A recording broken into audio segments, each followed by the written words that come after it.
Yo, Jenny Gang, what it do? So this is another Jenny Gang YouTube production. Go ahead and hit the like button. I'll wait.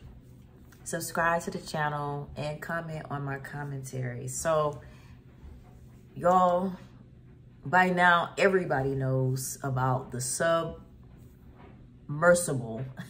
Last night I was calling it a submarine. I know they called it something different, but the submersible, I'm gonna call it a submarine, okay? So y'all know what I'm talking about, but it's still missing, okay? So rewind it back.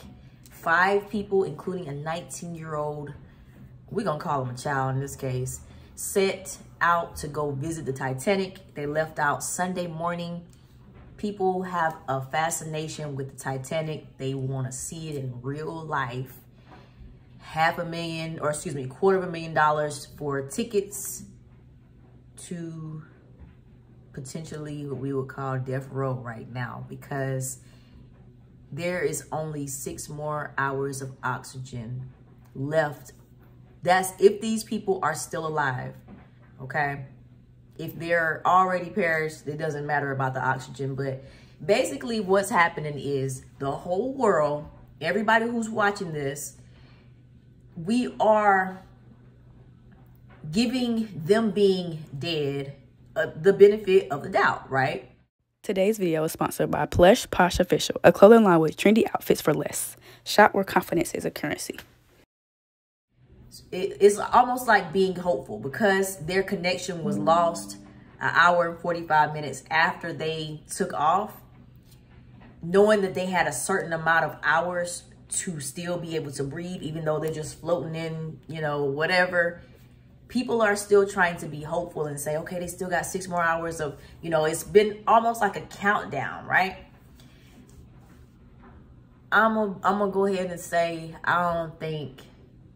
even if they're alive, I don't think it's gonna be a successful rescue, because the submersible, and I guess maybe all submarines are like this, maybe, don't quote me, it's bolted down on the outside, right? So let's say they was actually at the top and they're like, whoo, let's get out. You know, they're not at the bottom of the ocean floor anymore, where even if they were to be able to get out, they would obliterate because of the sea level being 13,000 feet.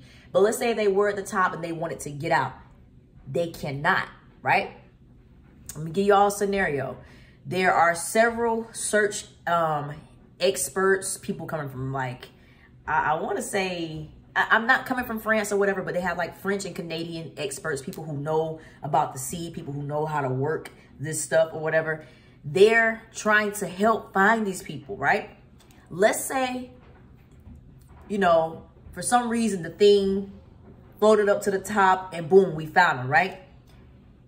And they still got like a few hours of air. It's still gonna take time to get them out of it. Now, it's unlikely that it even will be found on the, you know, the surface of the ocean. But the point that I'm making is that it just kind of looks dead end for now. Yesterday, I know it's a lot of trolls and stuff like that talking about the situation and saying they've been dead. Yesterday, it still was kind of hopeful in my eyes. I felt like they still could have been rescued. It's just so scary to think about.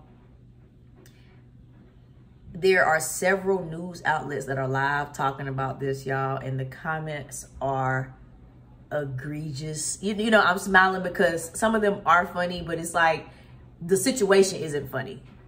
Someone said, heard they bought all of their supplies to make the submersible from Hobby Lobby and Target.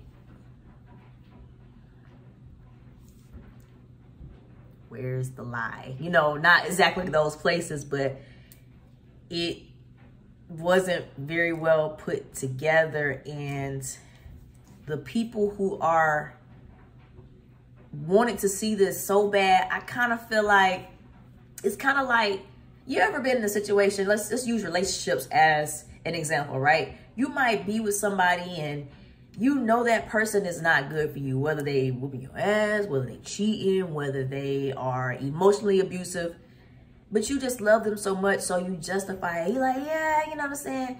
he blacked my eye yesterday, but he really loves me. You know, he does this. It's almost like they lied to themselves and ignored all of the risk of going on this thing. Some of the experts say that even when you talk about the emergency parts of it, right? When they say, hey, if this happens, then you do this. If this happens, the stuff that they named was like, okay, in case of a fire, this. In case of something else, that. What is happening with them, there was no emergency plan. Like, they pretty much, when they lost connection, I feel like it's been chaotic ever since then. And even if they aren't deceased, they probably want to be. Honestly and truly. And then we have, you know, the drama with it. I posted the thing this morning where, you know, Cardi B chimed in and said, why is there one of the billionaires' stepson is going to like a Blink-182 concert. He's saying that his family would want him to go to that so he can get some of the, you know, the grief off of his back while they're waiting to see what's happened. I personally don't know about that, you know. I'll be pissed. I'll be in heaven like my family ain't give a fuck about me if I see some shit like that. But maybe they do it different in these communities. But Cardi was like, you know, why are you talking about going to a concert when your stepdad, like, why would you even be in the mood is what she was saying. And I'm with her on that. Everybody grieves differently, but you seem like you in celebration mode. If you ain't like the man, just say that. Anywho, on our next video, we're going to talk about the dude who pushed this. You know, everybody had to be in agreement to go. Everybody had to put up their $250K. But the person who was really pushing for this, it reminds me of a movie. Maybe it's Anaconda and, what's that movie? With the big Godzilla. Like, okay, y'all know how in these movies, you have a person that wants to research something so bad, so they don't care who dies in the process, even really they self. They don't care who dies. They don't care who gets hurt. They don't care, you know, they just want to get done what they want to get done. Like in Anaconda, you had Sarone, Jennifer Lopez, all of them. They were like thought they were on a different mission, but Sarone, the dude with a ponytail, he was on the boat to really come to the place and investigate and get him some sort of anaconda skin or whatever it was. This dude right here who wanted to take this thing so bad, or who's pushed about this, he's very selfish, very greedy, this is my mission. And yeah, it's just a lot wrong with this situation. But are y'all watching? Are y'all interested in this type of stuff? I am not gonna cap. I am very invested in it because unfortunately it's like, I think I'm just like everybody. You're just trying to see what's gonna happen. Would love for it to be a happy ending. If these people were to survive, they'd be triple billionaires because everybody and their mama is gonna want to hear this story, tell us what happened, tell us what happened when you had the shit. You know what I'm saying? That's if they go on like some sort of hood podcast or something. I don't know. But let me know what y'all think. Let me know what y'all thinking. Like the video, subscribe to my channel, and I'll see you guys on the next video.